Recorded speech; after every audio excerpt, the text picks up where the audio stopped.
მოგესალმებით პატრიცემულო მაყურებლებო. Ჩვენ ძინა გადაცემებიდან თქვენ ალბათ გახსოვთ, რომ ჩვენ გარკვეული წესით განვიხილავთ სხვადასხვა საკითხებს. უпростоრად ჩვენ დავუშვით, რომ ადამიანი, რომელიც ამ სამყაროში მოდის, თანდათან ეცნობა იმ სამყაროს, რომელშიც მოვიდა.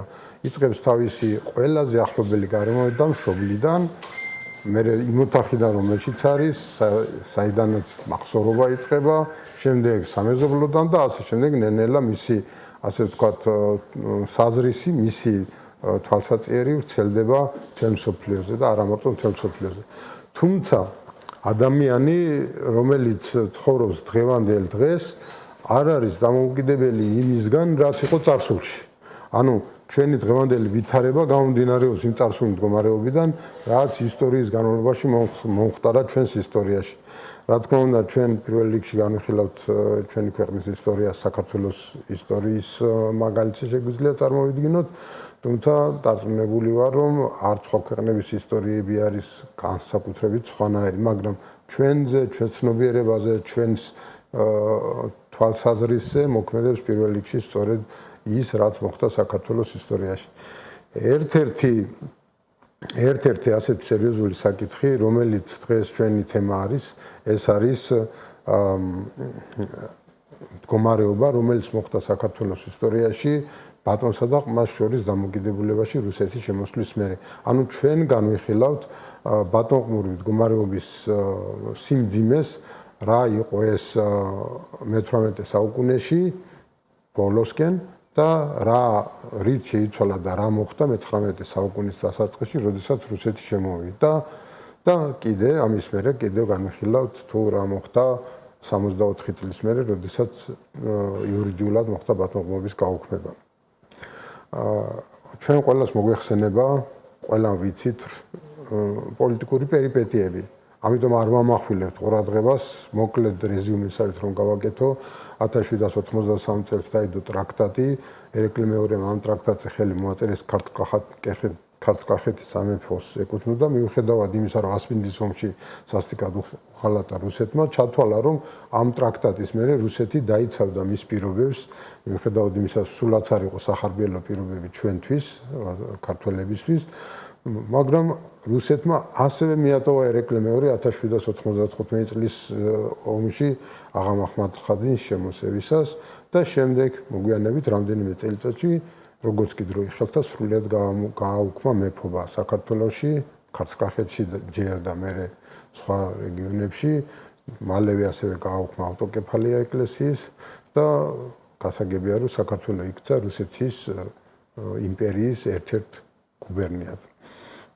ახლა ამ საკითხებს მეც არ ჩავხმავდებით, შესაძლოა ჩვენს სტუმარს გქონდეს რამდენიმე სიტყვა დასამატებელი. დღეს ჩვენი სტუმარია ისტორიკოსი გიორგი ჯავახიშვილი. მოგესალმებით გიორგი. მოგესალმებით, მადლობა მოწვევისათვის და მადლობა რომ ესეთი მივიწყებული იდეოლოგიზირებული რაღაც კუთხით საბჭოთა წარსულის მიერ და რაც მთავარია გაუაზრებელი საკითხი, რომელიც ქართულ მედიაში არ დასმულა, წინ წამოწიეთ და ამაზე მოგვიწევს ლაპარაკი. საბჭოთას რო შეეხე, მინდა აქ ხაზი გაუსვა, რომ ჩემს ბავშვობაში გვასწავლიდნენ, რომ მე-18 საუკუნის ბოლოს საქართველო იყო იმდენად მძიმე პირობებში განადგურებული, აღარ გადარჩებოდა და მიეკედლა რუსეთის იმპერიას. არადა, როგორც მე ვიცი, სულაც არ იყო ასე მე-17 საუკუნის განსხვავებით, მე-18 საუკუნის ბოლოსკენ ანუ ქართლ-კახეთის და იმერეთის სამეფოები საკმაოდ მომძლავრებული სამეფოები იყვნენ. ხო, რამდენიმე ფუნდამენტური საკითხი არის საქართველოს ისტორიაში, რომელიც პრინციპში იოსებ სტალინმა და მისმა, ასე ვთქვათ, ქართველმა მარჯვენა ხელმა, ლავრენტი ბერიამ ფაქტობრივად 1930-იან 40-იან წლებში დააცენზურეს და შეცვალეს. ერთ-ერთი არის ქართულთა წარმოშობის საკითხი და ზოგადად ქართველური ტომების განსახლების გეოგრაფია და არეალი როგორი იყო ისტორიულად. მეორე არის გიორგი საკაძის შემთხვევა და მესამე არის სწორედ რუსეთ-საქართველოს ურთიერთობები, გეორგიევსკის ტრაქტატი და მისი შედეგები როგორც ფეოდალებზე, ისე გლეხებზე და ისე საერთოდ გეოპოლიტიკაზე. ამიტომ აუცილებელია რომ ვიცოდეთ სინამდვილე ამ შემთხვევაში და ერთ-ერთი მთავარი ამბავი არის რომ გეორგიევსკის ტრაქტატში წერია შემდეგი რაღაც ნაწილი, რომ ქართლ-კახეთის მეფეებს ლეგიტიმაციას ანიჭებს ტრაქტატის შემდგომ რუსეთის იმპერატორი და რომ ისინი შეზღუდულები არიან საგარეო პოლიტიკაში. სინამდვილეში მსგავსი შემთხვევა იყო ტრაქტატამდეც, როცა ქართლ-კახეთის ტერიტორია მთელი 2-3 საუკუნის განმავლობაში სპარსული ან ოსმალური გავლენების ქვეშ იყო. სპარსეთთან მქონდა იგივე დამოკიდებულება. იყო, შეუძლებელია მაშინ თუ რაღაც შიდა პოლიტიკაში დაუსწრაფალი არ ხარ, რაღაც ისე მოხდეს, რომ ერეკლე მეორეს, რომელსაც არ ეკუთვნის ქართლ-კახეთის ტახტი, უცებ გახდეს მეფე. თუ არა გაქვს შიდა ავტონომია ამ შემთხვევაში, რეალურად იცვლება მარტო მოკავშირე და დანარჩენი ყველაფერი უცვლელი რჩებოდა სინამდვილეში. ყველა ის საშინაო პოლიტიკური ნაწილი იგივე გქონდა ირანის პერიოდშიც, იგივე გქონდა ოსმალების პერიოდშიც, უბრალოდ რუსეთი როგორც ევროპისკენ გახსნილი ფანჯარა ეგ იყო ერეკლეს მიზანი და საბჭოთა ისტორიოგრაფიამ შექმნა მთელი ეს რო თითქოს ყველაზე მძიმე მდგომარეობაში იყო ქართლ-კახეთის სამეფო ჩავარდნილი, რომ რაღაც ძალიან ვიღუპებოდით და რუსეთმა საქართველოს დახმარების ხელი გამოუწოდა და მეორე ამბავი თუ ცუდად ვიყავით, თუ ვიღუპებოდით და თუ მძიმედ ვიყავით ასე ვთქვათ ახლო აღმოსავლური სახელმწიფოების რკალში, სად იყო რუსეთი, რომელიც ვალდებულება აიღო, რომ აქ ჯარები განელაგებინა ტრაქტატით, ხო? ეგ ყველას ავიწყდება და მაგას არავინ არ აკვირდებოდა, რომ რატო ჩავარდა საქართველოს აღა მაჰმად-ხანის ხელში ტრაქტატის დადებიდან 15 წლის თავზე, იმიტომ რომ რუსეთი ფიზიკურად არ დაეხმარა საქართველოს და არც დაეხმარებოდა, იმიტომ რომ მას სჭირდება შესაბამისი რაღაც პოლიტიკური სურათის ცვლილება. ხო, სანამ ჩვენს ძირითად თემაზე გადავალთ, მანამდე მაინც მინდა ერთ რამეს გავუსვა. ხაზი ადრე სადღაც წავიკითხე, წყარო არ მახსოვს, რომ რუსეთის იმპერიამ პირიქით აღა მაჰმად-ხანს იქით გადაუხადა 30,000 ვერცხლი, რომ ეს ლაშქრობა განეხორციელებინა თბილისზე. და ეს ამაზე გვაქვს რამე ისეთი მართლა წყარო? ესე თუ სუსტი წყარო რა თქმა უნდა არ არსებობს, მაგრამ აქ საუბარს იმაზე, რომ ორი იმპერია არსებობს კავკასიაში და კასპიის ზღვისპირეთში მაგ დროს ერთია სპარსეთი, მეორეა რუსეთი და თუ არ არსებობს მათ შორის რაიმე რაღაც შეთანხმებები ან გავლენის სფეროები, შეუძლებელია ეს ერთიან და აღა მაჰმად-ხანი შემოვიდეს და გადმოკვეთოს მთელი ეს სახანოები, რომლებიც ესაზღვრება ქართლ-კახეთის სამეფოს, თუ არ არსებობს რაღაც პოლიტიკური ნება დიდ იმპერიებს შორის ყოველ შემთხვევაში და ცხადია რუსეთს უფრო მეტად ჭირდება დაფუძმაცებული საქართველოს, ვიდრე მაგალითად ფეხსამდგარი ძლიერი და ასე ვთქვათ განვითარების გზაზე მდგომი თავისი იმერეთის სამეფოთი, თავისი ქართლ-კახეთის შესაბამისად, დიდი რაღაც ფრთხილი ვარაუდი შეიძლება გამოითქვას, რომ რა თქმა უნდა ეს რუსეთის იმპერიული პოლიტიკის გაგრძელებას წარმოადგენდა, რომ აღა მაჰმად-ხანი გაძლიერებულიყო კონკრეტულ ნაწილებში და კონკრეტულ ასე ვთქვათ დარგებში. კარგი. გასაგებია, მოდი ჩვენს ძირითად თემაზე გადავიდეთ. ბატონყმური მდგომარეობის შესახებ მე რა ინფორმაციაც მაქვს და რატომაც ამ თემით დავინტერესდი. ერთ-ერთმა წინა სხვა გადაცემის ერთ-ერთმა სტუმარმა ჩემთან ახსენა ისეთი საინტერესო ტერმინი, როგორიც არის რეფეოდალიზაცია. თქვა რომ რუსეთის იმპერიის შემდეგ საქართველოში მოხდა რეფეოდალიზაცია. მანამდეო ბატონყმური ურთიერთობა პრაქტიკულად უფრო ფორმალურ ხასიათს ატარებდა, ვიდრე რეალურად იყო ისეთი მძიმე სიტუაცია, როგორც აღწერენ თანამედროვე და საბჭოთა ისტორიული წყაროები. და ზუსტად იგივე პროცესები მიდიოდა საქართველოს ფეოდალურ სამეფოში, რაც ევროპაში შეიძლება ცოტა ჩამოთვლილები ვიყავით, მაგრამ დაახლოებით ანალოგიური პროცესები მიდიოდა აქ.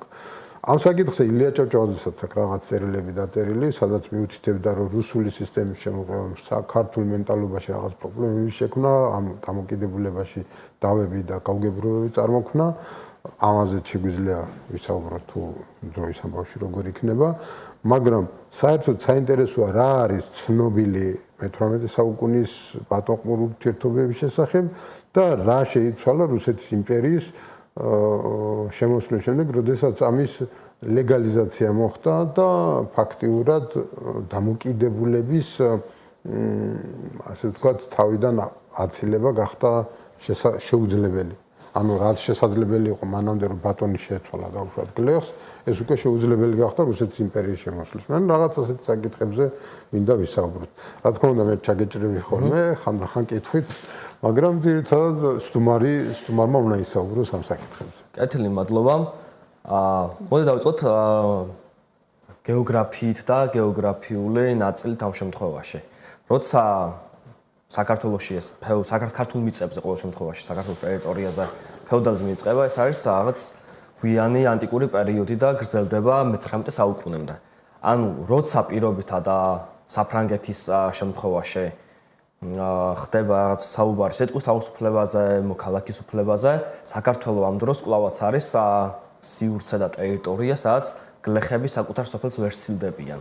ანუ თუ კი მაგალითად მარსელიდან ადამიანი ჩადის პარიზში, რომ რაღაც პარიზის პოლიტიკურ ცხოვრებაში აითქვიფოს ან სოციალურ ან ეკონომიკურ ცხოვრებაში 1799 წელს პირობითად საქართველოში 1799 წელს ფიზიკურად გლეხები არიან ხალხი, რომლებმაც უფრო მეტი იციან მაგალითად იერუსალიმზე და გოლგოთას მთაზე, ვიდრე მაგალითად საკუთარ კუთხეზე და მხარეზე. და რატო? ხო, იმიტომ რომ ისინი დადიან ძირთად ეკლესიებში კვირა დღეს და ისინი ისმენენ რაღაც სახარებიდან თუ ბიბლიიდან სიუჟეტებს და ცხადია რომ მათი წარმოსახვადი გეოგრაფია უფრო იცნობს ხმელთაშუა ზღვისპირეთს და რაღაც ადრეული ქრისტიანობის ისტორიას და მოსეს და ეგვიპტის ამბავს, ვიდრე მაგალითად იმას თუ რა მოხდა 2 საუკუნის უკან ბახტრიონის აჯანყების დროს. შესაბამისად ეს უბსკურული მოსახლეობის 88%, რომლებიც გლეხობას წარმოადგენს, საკმაოდ საგრძნობი არის. მაგდროს წერა-კითხვის ცოდნა თუ შეინიშნება გლეხობაში. ვიცი რომ რაღაც სკოლები არსებობდა მეფის ხელდასმით და არა მარტო ალბათ, მაგრამ გლეხობა თუ სწავლობდა წერა-კითხვას. სამწუხაროდ გლეხობის თითქმის 88%, ანუ 88%, 99% წერა-კითხვის არ მცოდნე იყო. ძალიან მცირე ნაწილი იყო ეს რამდენიმე ბავშვი თითო მხარეში, ვინც სოფლის მღვდელმა, ასე ვთქვათ, გამოზარდა და წერა-კითხვა ასწავლა, მაგრამ ესეთი შეიძლება ყოფილიყო, რავი, თითოეულ სადროშოში ან მხარეში 4-5 ბიჭი. ქალები მით უმეტეს, ანუ გლეხის ქალები მით უმეტეს არ იყვნენ ამ წერა-კითხვაში ჩაბმულები. და საინტერესო არის ერთი მნიშვნელოვანი დეტალი, რომ როცა საქართველო იყო სხვადასხვა იმპერიულ, ასე ვთქვათ, დაქუცმაცების რკალში იქნებოდა ეს სპარსეთი იქნებოდა ეს ოსმალეთი თუ იქნებოდა ეს თუნდაც თემურლენგის შემდგომი პერიოდი, საქართველოს ტერიტორიაზე ფაქტობრივად არავის არ შეუცვლია ადმინისტრაციული მოწყობა. ანუ არაბებიდან მოყოლებული მე-19 საუკუნის დასაწყისამდე, ანუ ქართველი ფეოდალები იყვნენ და ქართველი თავადები ადამიანები, რომლებიც გარდა ჯარის და სამხედრო საქმის ასე ვთქვათ, კურირებისა იყვნენ სამართლის სფეროშიც ასე ვთქვათ, პირველი ადამიანების მოსამართლეები და მათ ევალებოდათ ადგილობრივი დავების განხილვა თუ ასე ვთქვათ, აღნუსხვა და რუსეთის იმპერიის შემოსვლის შემდეგ, ანუ ქრება ეს საერთოდ ცნება ქართლი კახეთი თა და პირობითად იგივე სამაჩაბლო თუ იქნება ეს სასიცილიანო თუ საამილახრო და ჩნდება ეწოდებული ახალი დაყოფა ეს ოლქები და უეზდები. ანუ შესაბამისად და მაზრები შესაბამისად, ხო?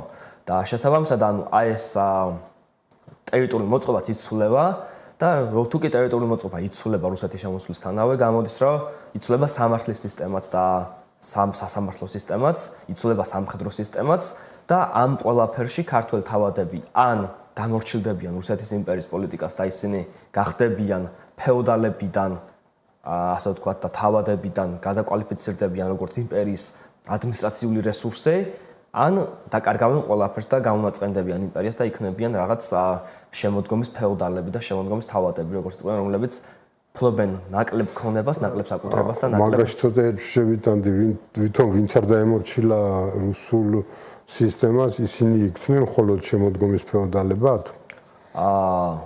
მე მგონი ვინც არ დაემორჩილენ, ისინი სწორედ პირიქით აჯანყებებში მონაწილეობდნენ და ზოგი მათგანი გადაიხვეწა სპარსეთში თუ თურქეთში, იყო ეგეთი შემთხვევებით. ჩვენ ამ შემთხვევაში გვაქვს 5 დიდი ოჯახი აღმოსავლეთ საქართველოში და ამ 5 დიდი ოჯახის უკან პატარ-პატარა ფეოდალური საგვარეულოები და ის რომ მაგალითად 1802 წელს კახეთში ჯანყდებიან ფეოდალები რუსეთის იმპერიის ხელისუფლების წინააღმდეგ, მე ვხედავთ 2 წლის შემდგომ ან 10 წლის შემდეგ, რომ იგივე ფეოდალები უკვე რუსეთის იმპერიის მხარდამხარ საკუთარ გლეხებს აწიოკებენ. თუ კი 1802 წელს შეშინდნენ კახეთის თავადები, რომ რუსეთის იმპერიული ადმინისტრაცია მათ დაუკარგავდა ამ თავისი მამაპაპების მონაპოვარ პრივილეგიებს 12 წლის შემდეგ, როცა რუსეთ-ოსმალეთის ომები მიმდინარეობდა და რუსეთ-სპარსეთის, ეს ყველაზე ცნობილი ინციდენტი მოხდა, რომ რუსი ოფიცრები კახურ ოჯახებში შევარდნენ და წიოკეს მოსავალი წაართვეს და ძალადობის აქტები ჩაიდინეს, ხო? და მას როცა ეს გლეხობა აჯანყდა, ქართულმა თავადებმა დაიჭირეს რუსების მხარე. ანუ ამ პერიოდში რუსეთის იმპერიამ მოახერხა მათი მოსყიდვა. მოსყიდვაც და გადაქცევა მეტნაკლებად უკვე ამ ადმინისტრაციულ რესურსად. და ამას მოყვა მაგალითად ის რომ ალექსანდრე ჭავჭავაძე, რომელიც დღეს რაღაც ქართული ლიტერატურის მნიშვნელოვანი ფიგურა და რაღაც რომანტიზმის სახე, იღებს ჯილდოს საკუთარი გლეხების დახოცვის გამო რუსეთის ხელისუფლებისაგან. ანუ ფაქტი არის რომ ქართული ფეოდალური ოჯახები მეტნაკლებად აი იმ ნახევარ საუკუნეში შემოსვლიდან მიხეილ ვორონცოვის მმართველობის დასრულებამდე იქცნენ ამ რუსული ადმინისტრაციის ნაწილად და თითო როლა ქართული თავად თუ იქნებოდა, ვინც უბრალოდ აი თავისი მცირე გლეხებით, თავისი მცირე მიწით იყო პროტესტში, იყვნენ 1-2 ჯამბო პრორბელიანი, 1-2 ამილახვარი, დანარჩენები ყველანი ერთიანად ჩაუდგნენ ამ იმპერიის ხელისუფლებას მორჩილებაში. მეტიც დოკუმენტებიც კი რაღაც შექმნეს ხელახლა, ზოგიერთი გააყალბეს, რომ დაემტკიცებდნენ თავიანთი ისტორიულობა, თავიანთი სიძველე და თავიანთი მნიშვნელობა ახალი ხელისუფლებისათვის. რუსეთისგან მიიღოთ ინდულგენცია როგორც იმ ტერიტორიაზე მცხოვრები გლეხების პატრონების. ხო, გასაგებია მოსყიდვის სქემას მეტნაკლებად გასაგებია, მაგრამ რეალურად რა შეიცვალა გლეხის ცხოვრებაში, რა შეეძლო მე-19 საუკუნეში და აღარ შეეძლო რა შეეძლო მე-18 საუკუნეში და აღარ შეეძლო მე-19-ში, ან რა არ შეეძლო და შემდეგ უკვე შესაძლებელი გახდა გლეხისთვის. ეს ვლაპარაკობ, სანამ გაუქმება მოხდება ბატონყმობის. 1801 წლამდე მაგალითად ქართულ გლეხებს ჰქონდათ პატრონის არჩევის საშუალება, მაგალითად იყვნენ საეკლესიო გლეხები, იყვნენ სათავადო გლეხები, იყვნენ თავისუფალი გლეხები. ამ შემთხვევაში რომლებიც მეტნაკლებად ეს თავისუფალი გლეხები ყველაზე ნაკლებად იყვნენ წნეხში ამ ფეოდალური ცხოვრების. და 1801 წლიდან მოყოლებული. ეს მოდი ეს ცოტა დავაზუსტოთ, რას ნიშნავს პატრონის არჩევა. მაგალითად იყო გლეხი, რომელიც ეკუთვნოდა ამილახვარს სიტყვაზე და შეეძლო თუ არა ერისთავის გლეხად. ანუ ზუსტად მაგას აღვიძებთ, პირობითად თუ არის ციციშვილები, შეუძლია მაგალითად ამილახვრების გახდეს, ან აიყაროს მოკლედ და გადაბარგდეს ან გადაცხოვრდეს. მეორე შემთხვევა ის რომ არ შეუძლია მებატონეს ხელი შეუშალოს მის გადასახლებას. ერთადერთი შემთხვევა, ანუ შეუძლია ცხადია, მაგრამ თუ არსებობს თანხმობა ახალი თავადის მხრიდან, რომ ეს გლეხები იყვნენ მის მამულში, შეუძლია რომ ეს გადაადგილება დაიწყოს. მეორე უფრო საინტერესოა ის, რომ საეკლესიო გლეხები, რომლებიც ეკლესიის მიწებზე იყვნენ მემაგრებულები,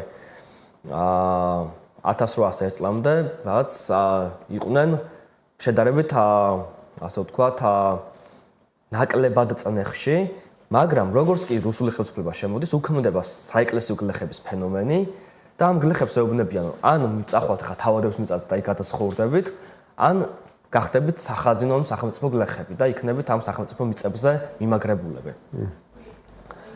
გარდა ამისა, იცვლება კიდევ ერთი მნიშვნელოვანი ამბავი, ეს სამართლის ძიების ამბავი.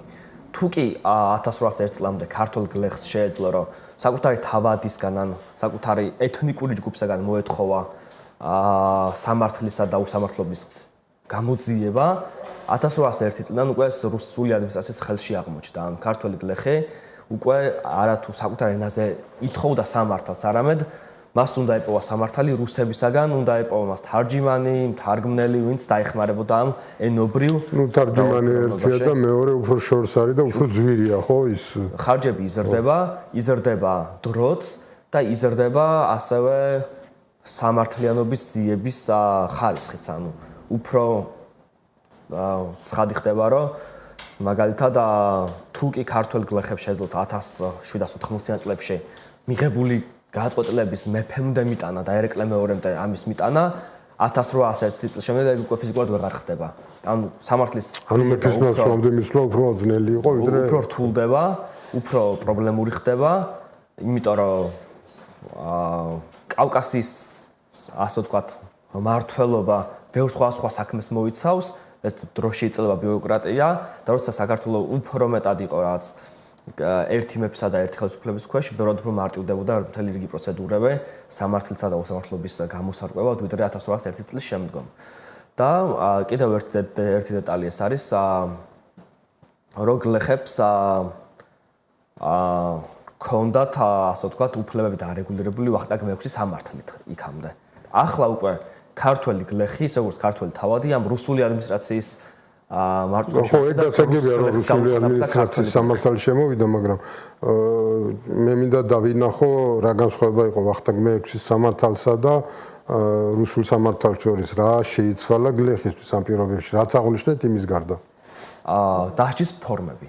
პირველ რიგში ეს არის, დასჯის ფორმები გახდა უფრო კაცრი, უფრო დამანგრეველი და ამ მაგალითებს ჩვენ ვხედავთ მაგალითად იმ გადასახლებულ გლეხებში, რომლებიც ციმბირში გადაასახლეს პირველად 1850-იან წლებში. ვახტანგ მე-6 ციმბირში ვერ გადაასახლებდა შესაბამისად, და მათი მოპყრობაც და მათი უფლებების საკითხიც ბევრად დამძიმდა.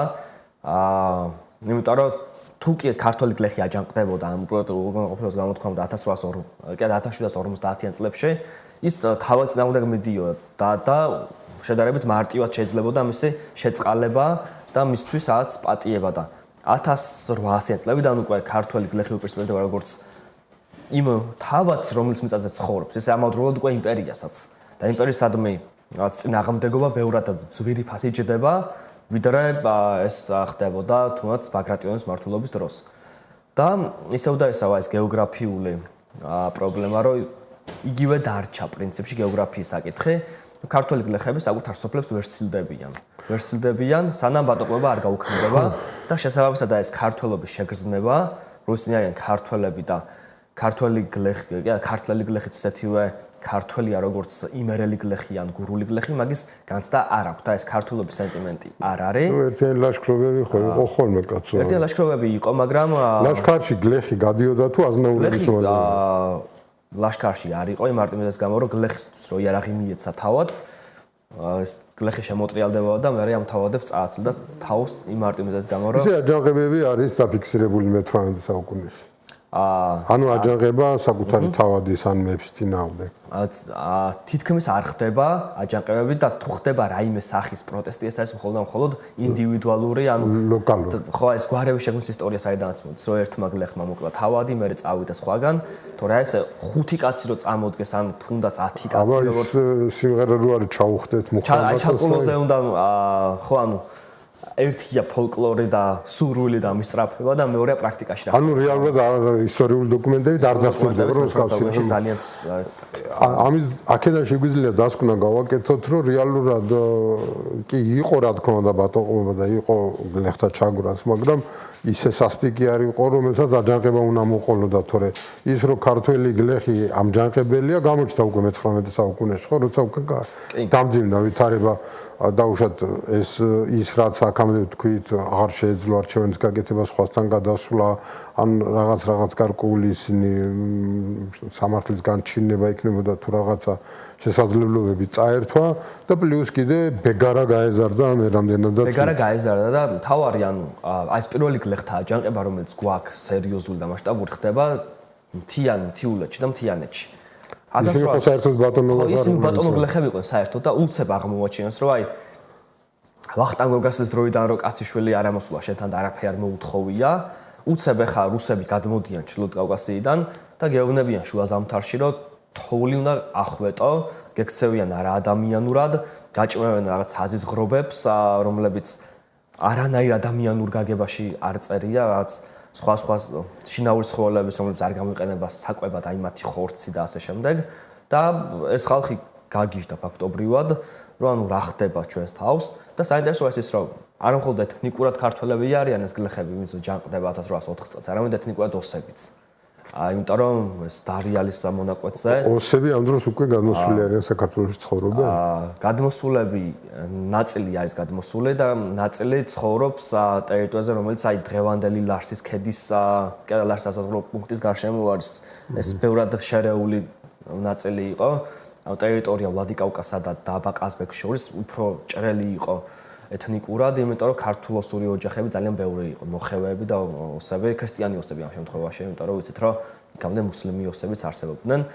და პირველი აი შოკი ხდება მაშინ რომ ესენი ვინ არიან? ანუ ჩვენს წინაპრებს, რავი, ვახტანგ გორგასალი გვერდში იყენებდა და დარიელს დასაცავად იყენებდა. აი ხა ეს რუსები მოდიან და ყველანაირ უღირსად იქცევიან და მე ეს ჩანს აი ალექსანდრე ყაზბეგის რამდენიმე მოთხრობაშიც სწორედ რომ აი ამ მასზე წერს. იგივე მოხდა 1812 წელს, როცა კახეთში გლეხები ააწიო რუსეთის იმპერიამ. იქ უკვე ეგზეკუციის ამბავი იყო, რომ მოსავალი უნდა აეღოთ. და 1819-20 წლების ამბავი დასავლეთ საქართველოში, როცა რუსები აპირებენ მიწის რეფორმის გატარებას და მიწების რაოდენობის შემცირებას ქართველ თავადებისა და ეკლესიისათვის.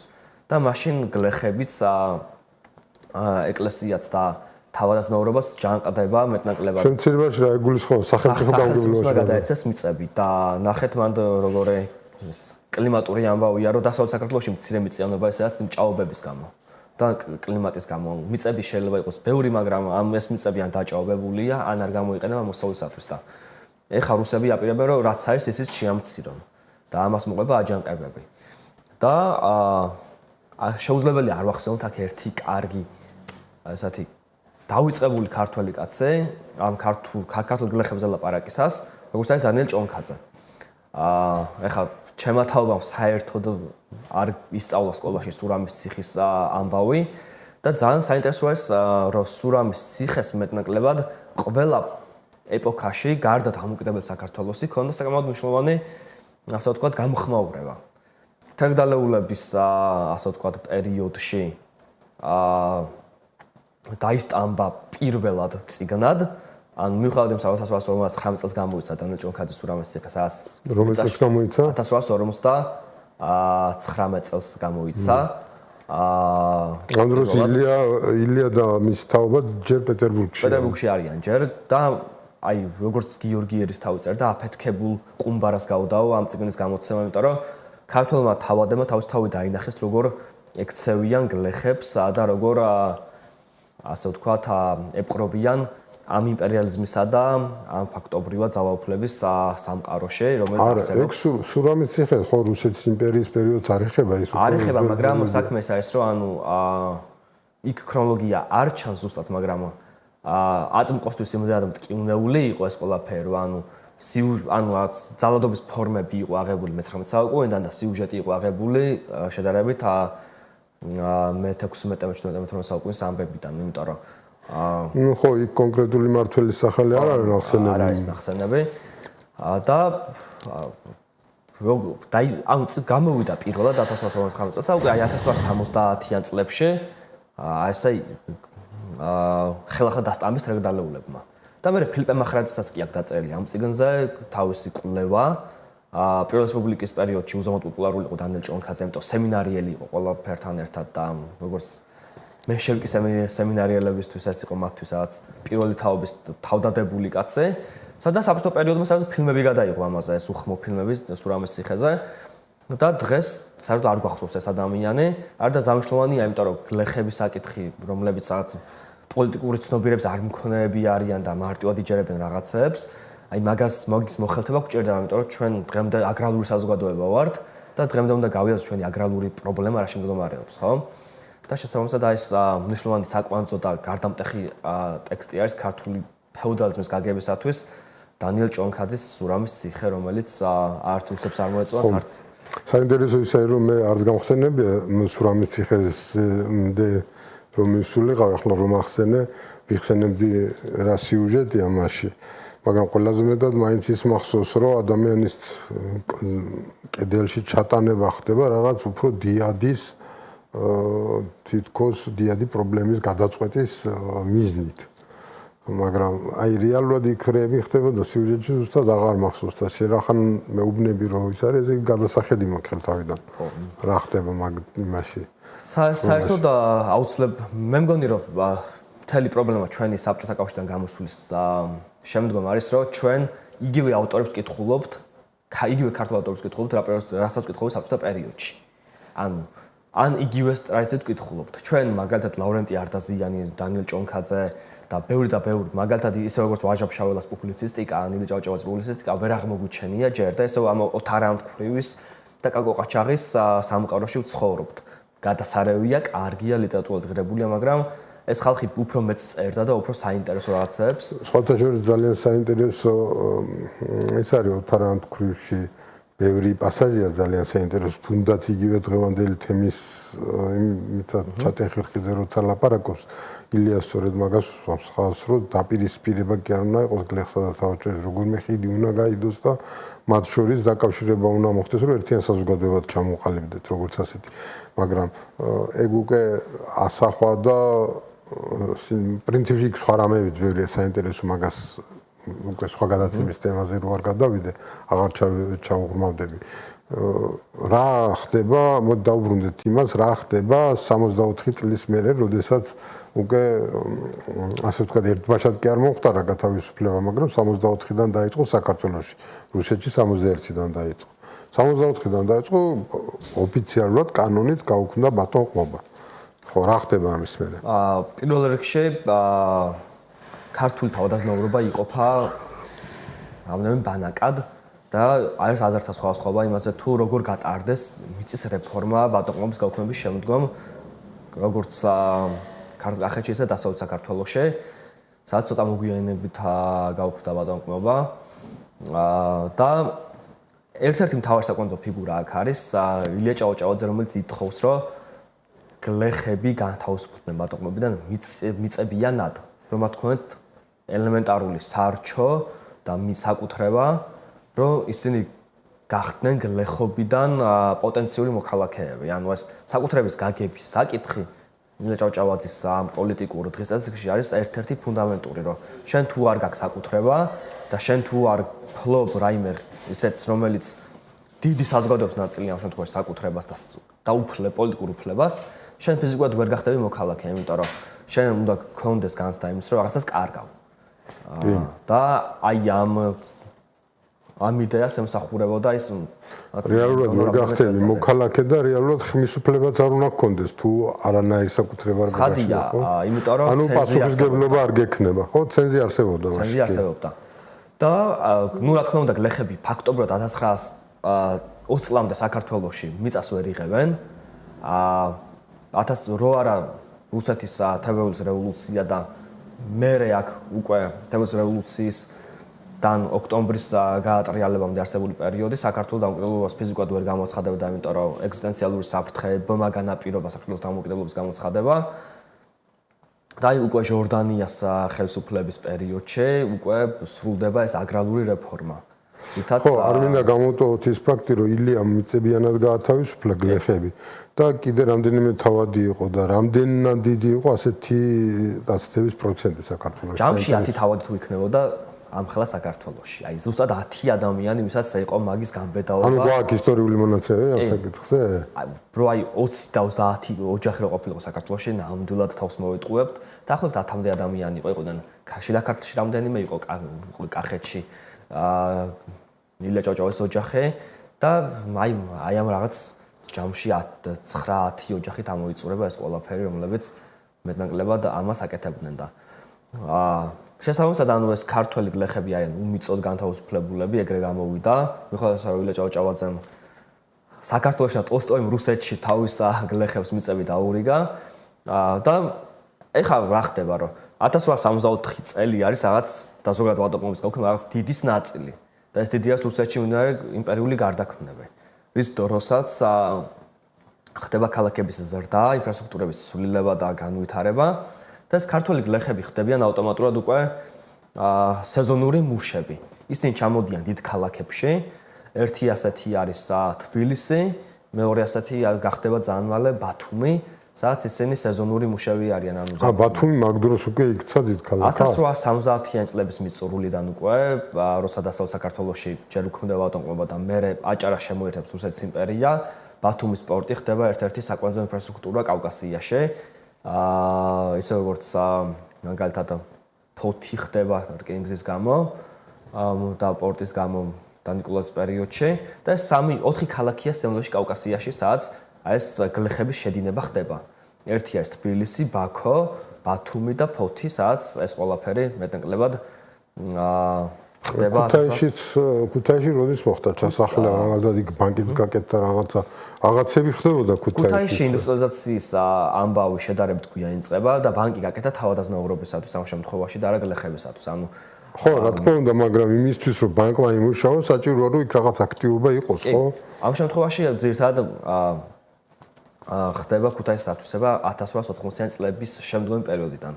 უფრო მეტად, მიუხედავად არსდება სხვა ორგანიზაციები და მოკლედ რო ვთქვათ, ანუ ამ ქართული გლეხების ბედისწერა როგორ მიდის, ისინი ხდებიან სეზონური მუშები, თბილისში ჩამოდიან, იწყებენ რკინიგზის სამმქურებში მუშაობას და აღმოაჩენენ ერთ მარტივ მათთვის უჩვეულო ამბავს. რომ ისინი ქალაქში არიან უმცირესობა, იმიტომ ქალაქის ეკონომიკური ხერხემალი არის ეთნიკურად სომხური ბურჟუაზიის ხელში, ხოლო პოლიტიკური ძალაუფლება არის რუსული ადმინისტრაციის ხელში. და როცა ქართველი გლეხები რაღაც მძიმე შრომით პირობებში ცხოვრობენ, ყოველ შემთხვევაში მათი ასე ვთქვათ, გამოსვლები ამას მეტყველებს, რომ ისინი აღიქვავენ თავს ჩაგრულ მუშებად, რომლებსაც ერთი მხრივ ებრძვის სომხური ბურჟუაზია და მეორე რუსული ადმინისტრაცია, აი ამ ორი მხრივ დაპირისპირებაში ისინი ხდებიან უკვე ქართველი ნაციონალისტები, რომლებიც იაზრებენ იმას, რომ ოღონდ პრიმიტიულ დონეზე ნაციონალისტები, რა, რომ სომეხი ეთნიკურად მტერია, იმიტომ რომ ეკონომიკურად გვჩაგრავს და რუსეთი სამხედრო ძალით ჩვენს დემონსტრაციებს არბევს. იგივე ხდება ბათუმშიც. როცა აღმოაჩეროთ რუსული ადმინისტრაცია, რომელიც იარაღითა და ხიშტებით ებრძვის ქართველ მუშებს, არიან მათი, ასე ვთქვათ, ფიქრობ, რომ ამ დროს იდენტობის გააზრება უკვე ხდებოდა? კი, ოღონდ ჯერ იყოს ამ ასეთი ჯერ კლასობრივად გააცნობიეროს, რომ ასე ვთქვათ, სხვა ღარიბი ფენა არის ეს და რუსები არიან მდიდრები და ძალაუფლების მქონეები, ისე როგორც სომეხი ვაჭრები და ამ კლასობრივ იდენტობას სოციალ-დემოკრატებმა, რაც უნდა გასაოცარი იყოს, დააშენეს ეს ნაციონალიზმის სენტიმენტები. ანუ რეალურად ილია ჭავჭავაძემ მოხაზა ქართულ ნაციონალიზმის თეორიული ჩარჩო ნიკო ნიკოლაძესთან ერთად. ამას მოყვა ის, რომ ამ ნაციონალიზმის პროექტმა გლეხობა მეტნაკლებად ვერ მოიცვა, იმიტომ ინფრასტრუქტურის ნაკლებობა იყო ამ ყველაფრის, ანუ სკოლებს წაკითხვა საზოგადოება ვერ აარსებდა გლეხებისათვის იმ დონეზე, რამდენიც საჭირო იყო, იმიტომ რომ რესურსები არ ქონდათ და რუსეთის მიერ გახსნილი რკინიგზები, პორტები და ასე ვთქვათ, დაწებული ურბანიზაცია გახდა უნებლიენი მარცხი იმპერიისათვის, რომ ამან მოიზიდა უკვე უმიწო უფლებო წაკითხვის ამსონე გლეხები და ეს გლეხების მასა, რომლებიც გარდაიქმნა მშრომელებად და მუშათა კლასად, თავის პოლიტიკურ ინსტრუმენტად აქცია სოციალ-დემოკრატმა მოძრაობამ საქართველოში და ჟორდანიამ. და ჟორდანიამ ამ ქართულად მენშევიკებმა განსხვავებით ბოლშევიკებისგან ამ გლეხებს ასწავლეს წერა-კითხვა, ასწავლეს არა ეგ ბოლშევიკებმაც იქნეს მე. ხო, მაგრამ მან სხვაობა არის, რომ ვინ რაზე ელაპარაკება. ხო, წერა-კითხვა ასწავლეს იმისთვის, რომ მათი იდეოლოგიური წაეკითხათ და მათი ხაზი გატარებულიყო. და ჟორდანიამ ასწავლა ამ შემთხვევაში, რომ აი ვეფხისტყაოსანიც არსებობს და არსებობს ისიც და ნუ ცხადია ჟორდანიას კიდე ვიღაცა მასწავლა, ხო, თავის როცა და ჟორდანია არის ილია ჭავჭავაძის პროექტის გაგრძელება. ოღონდ ამ პროექტს მერე მოყვა უკვე ეკონომიკური გადასხვაფერება. ილია ჭავჭავაძეს და ჟორდანიას სერიოზული დაპირისპირება ჰქონდათ ერთმანეთთან. კი, მაგრამ ეს არ იყო მაინც პოლიტიკური დაპირისპირება, ეს იყო ეკონომიკური პოლიტიკის თანხმედრა არ არსებობდა მათ შორის. ხო, არ ვიცი, თუ გაქვს მაგათი პოლემიკი გაწაკითხული, ძალიან აი მაგალითად ხო არსებობს ეგეთი ხედვა სხვა შორის, რომ ილია ჭავჭავაძეს და ჟორდანიას არაფერზე თანხმობა არ აქვთ. ისე როგორც აი მაგალითად არჩილ ჯორჯაძეს და ჭავჭავაძეს და ჯორჯაძეს და ჟორდანიას. და რო ჩავხედოთ ქართულ პუბლიცისტიკას, არავის ისე არ აერთიანებს ორი საკითხი, როგორც ჟორდანიას, ჯორჯაძეს, ჭავჭავაძეს და პირობითად სხვა ქართულ მოაზროვნეებს, როგორც არის რუსული ადმინისტრაციის საკითხი კავკასიაში. ეს არის ფუნდამენტური საკითხი, რის გამოც ყველა ჯგუფი ერთ აზარზეა. და მეორე არის სომხური ბურჟუაზია, რომელიც არც ილია ჭავჭავაძეს არ უყვარს დიდად, არც ასე ვთქვათ, ჯორჯაძეს და არც ჟორდანიას. და ყველას თავისი მიზეზი აქვს, რატომაც არ უყვარს და ამაზე სულ თანხმობა აქვს. ჟორდანიასთვის სომეხი ბურჟუაზია არის რუსეთის იმპერიის ეკონომიკური გამაძლიერებელი. ჯორჯაძესთვის არის სომხური ბურჟუაზია, რაც არ უნდა უცნაური იყოს ქალაქში ხმების წამორთმევი, საკრებულოებში და თვითმმართველობის ორგანოებში და ჭავჭავაძისთვის არიან სომეხი ბურჟუაზია, ვინც ქართველი თავადების მიწებს ყიდულობს. ამიტომ მიუხედავად იმისა, რომ ძალიან სპეციფიკურ საკითხებზე ვერ თანხმდებიან, ვერც ჯორდანია, ვერც ჭავჭავაძე, ვერც ჯორჯაძე, სამიოს არის ანტირუსული განწყობა და ეს ძალიან გასაგებია. კარგი, ჩვენ ახლა ძალიან ასე ვთქვათ წინ წავედით, ეს ალბათ კიდე სხვა გადაცემის თემა უნდა იყოს და არ მინდა რომ ძალიან დავცილდეთ. 64 წლის ვითარება რომ მოხდა, ანუ როცა გლეხების გათავისუფლება მოხდა, თუნდაც მიწიანად, ამ გლეხებს მაინც არ შეეძლოთ სათავადაზნაურო ბანკში სესხის აღება. ეს რამე იურიდიული პრობლემა იყო თუ რატო ხდებოდა ახლა მე არ მგონია რომ ილიას სესხი არ მიეცა გლეხისთვის თუ კი მას გირაუს ჩასადები მიწა ქონდა სიტყვაზე. ხო და რანაირად ხდებოდა ეგ რანაირად რეგულირდებოდა მაგ პერიოდში. ანუ გლეხის მდგომარეობა გამოდის მძიმე იყო არა მარტო იმით რომ ის დაუშვათ მიწას არ ფლობდა, თუნდაც რომ ფლობდა მაშინაც კი რაღაც პრობლემები ჰქონდა აზნაურისგან განსხვავებით დაუშვათ. აქ არის პირველ რიგში საბანკო პოლიტიკის ხედვა. ამ ბანკის სახელში პირდაპირ ჩანს რომ ეს არის განკუთვნილი ჯგუფისათვის, თავადაზნაურებისათვის. მეორე არის რომ ცხადია მაგალითად არსებობს აგრობანკი, მაგრამ აგრობანკი არ ნიშნავს რომ სხვას არ მიცემს კრედიტს, ხო? მეორე პრობლემა რასაც ხედავთ ეს არის რომ გლეხებს არ აქვთ იმხელა მოცულობის მიწები, რომ ღირდეს მათთვის ასე ვთქვათ გრძელვადაში გადაცემა, ანუ ვერანაირად ვერ აკმაყოფილებენ იმ კრიტერიუმს, საკუთრების კრიტერიუმს, რომ მათ რაიმე მიიღონ ამ შემთხვევაში ამ ქართული პირველი საფინანსო სისტემისაგან რომელიც ყო დამოკიდებული და არა. ჩვენ ესე იგი მივიდივართ იქამდე, რომ საკუთრებას სანამ არ ფლობს, მანამდე ნებისმიერ ვარიანტში პრობლემა ექნება, ხო? ხო და რამე იურიდიული ისიც ხარ იყო აკრძალვას დაუშვათ იქნებ სათავადაზნაურო ბანკად რო იყო და რეგისტრირებული არ ქონდა უფლება გლეხისთვის მიეცა. იყო რამე ეგეთი. თვითონ ეს შიდა დამოკიდებულება გლეხებისადმი მიუხედავად თაგდალულები ქვიათ ამ ხალხს, მეტნაკლებად მაინც არსებობს რაღაც მხრივ უნდობლობაც ყველაფერთან ერთად. და ანუ ესე იურიდიული არ არის გამოკვეთილი, მაგრამ ის რომ მაგალითად ქართულ თავადსა და გლეხს შორის რაღაც დიდი სხვაობა არის, ეგ ქონათ გააზრებული და მთავარი мотиваცია ბანკის რა იყო, ხო? ამ ბანკის დაარსების.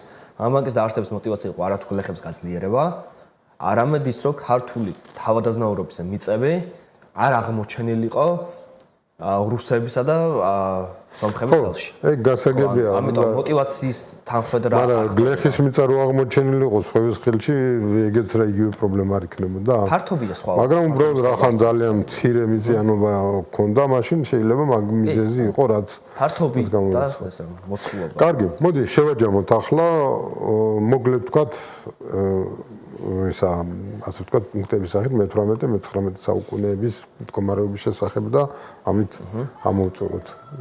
მე-18 საუკუნის ძირითადი გამოვყოთ. ქართული გლეხები მეტნაკლებად იყვნენ მიბმულე თავადაზნაურობაზე და მეფეზე და უფრო მარტივი იყო რაღაც სამართლის პოვნა მეფემდე მისულითა და ასე ვთქვათ რაღაც ის დამტკიცებით.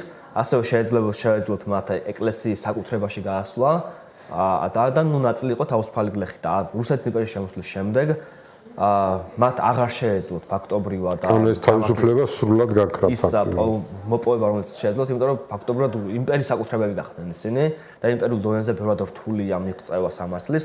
მეორე მხრივ თუ კი იქამდე მათი უშუალო პატრონი იყო თავადი, ახლა თავადიც გახდა მათი პატრონი და იმპერიული ჯარიც. და ფაქტობრივად ორმხრივად შევიწროებულები არიან და მესამე ეს არის რომ მათ მოაკლდათ ეგრეთ წოდებული პატრონის გარჩევა-გადარჩევის უფლებაც, იმიტომ რომ ეკლესიას აეგზალა გლეხების ყოლა და მარტო თავადაზნაურობის ეს უნდა ყოფილიყავი რა საკუთრება და ამასთანავე მიუხედავად იმისა რომ ამავე იმპერია მიენიჭა მათ თავისუფლება ფორმალური, ისინი თავისუფლები ვერასოდეს ვერ გახდნენ, სანამ ძალიან მნიშვნელოვანია ჩვენ გამოგვჭა მე-18 საუკუნესთან შედარებით მე-19 საუკუნის პირველ ნახევარში ბეგარა გაეზარდათ. მე როგორც მახსოვს დაახლოებით ორჯერ. ხო, ეგ გამოგვჭა ბუნებრივია რატომაც, იმიტომ რომ ისინი იხდიან საექსეკუციო გასახაც ჯარის მომარაგებისათვის, რომელიც არ არის მათი ახლობელი ჯარი, ეს არის იმპერიული რუსეთის ჯარი და მეორე იხდიან თავადებისათვის თალკე. ქართული ჯარში ეგეთი გადასახადი არ იყო, როცა ქართული სახელმწიფო იყო. ქართული ჯარისთვის არ ხდებოდა, იმიტომ რომ პირდაპირ ფეოდალის ოჯახისგან იქმნებოდა ეს ჯარი. აზნაურს ჰქონდა ვალდებულება, რომ გამოსულიყო იმ აზნაურს და ფეოდალს. გლეხები არ იბრძოდნენ, გლეხები უბრალოდ მოსავალს აწვდნენ თავადს და ჩურჩხელებით მარტივად რო ვთქვათ, მე ისოვდნენ გუდანაბას და მიდიოდნენ პირობითა და ლეკების წინააღმდეგ საუბრად და ეხლა მოხდა ისე რომ გოჭები, ცხვარი, ქათამი უნდა ჩააბარო შენ ერმოლოვს და იმას რა ქვია პასკევიჩს ცალკე უნდა რაც ხორბალი, პური და კვერცხი უნდა მისცე რაც ციფრშვილს და შენ გრჩება მარტო ქათმის ძვალი. და მე უკვე ხო ის ხდება თავისუფლად მოპოვება და სანამ დამოუკიდებელი რესპუბლიკა არ შეიქმნა, იქამდე ამ ქართულმა გლეხებმა ვერაფერი ვერ მიიღეს, ვერც საკუთრება, ვერც მიწა და მით უმეტეს ვერც მოქალაქეობის უფლება. გამონაკლისის შემთხვევაში თუ არ ჩავთვლით. ხო, რომლებიც აი სოთარანთქრივის ნაირი 1.5% იყო გლეხობიდან. ხო, მე მგონი საინტერესო საუბარი იყო. პატუცემული მაყურებლებო, გასაგებია რომ ჩვენ ამერთი გადაცემით ვერ ამოვწურავთ ამ საკითხს, თუ გავითვალისწინებთ იმასაც, რომ საბჭოთა დროს შექმნილი ისტორია და დღევანდელი ისტორია დღევანდელი გადასახადიდან ძალიან ძნელია გაარჩვა იქ სად არის მართალი და სად არის იდეოლოგიური ჩანამატები. ამიტომ ეს საკითხი ალბათ კიდევ ბევრჯერ არის გასარჩევი, რომ დავინახოთ სინამდვილეში რა ხდებოდა იმ დროში და არა მარტო იმ დროში, მე ვაპირებ, რომ ამ გადაცემათა ციკლში ისტორიული თემებსაც შევეხო პერიოდულად, ან ბატონი გიორგი მოვიწვიო ისევ, ან ვინმე სხვა, შეიძლება თვითონ ბატონი გიორგის შევით და იმედია საინტერესო იქნება ისტორიული გადაცემებით. ჩვენ გასაგებია, რომ ვიკვლევთ იმ სამყაროს, რომელშიც ცხოვრობთ და იმ სამყაროს შემადგენელი ნაწილია ის ისტორია, რომლის შედეგადაც ცხოვრობთ ისე, როგორც ცხოვრობთ დღეს. მადლობა ყურადღებისათვის, მომავალ შეხვედრამდე. ნახვამდის.